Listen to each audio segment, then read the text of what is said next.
أشارت عدة صفحات إخبارية إلى انسحاب رشيد نكاز من الترشح لصالح ابن عمه لاقتناعه برفض المجلس الدستوري له، الذي نعرفه بسبب تقدم شخص يحمل اسمه وقام بالترشح ونسب كل الاستمارات التي وقعها رشيد لنفسه. هذا هو المترشح الذي تقدم إلى المجلس الدستوري بملف ترشح ويسمى رشيد نكاز.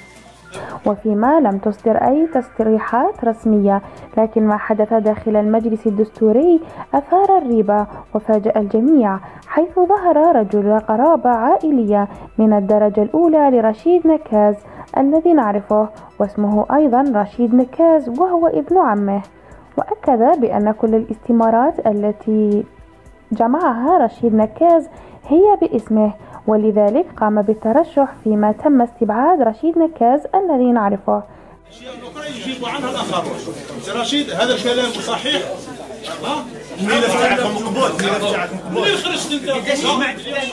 هذا الشخص أكد للمجلس الدستوري بأن الاستمارات التي قدمها رشيد هي باسمه وبتاريخ ميلاده وليس باسم رشيد الذي نعرفه، ولم يقدم المجلس الدستوري إلى الآن أي توضيحات، لكن على ما يبدو فإنه تم رفض طلب رشيد نكاز للترشح حسب مصادر نشرتها دزاير نيوز، وهذا هو السبب المرجح بتقديم هذا الشخص المقدم من طرف رئيس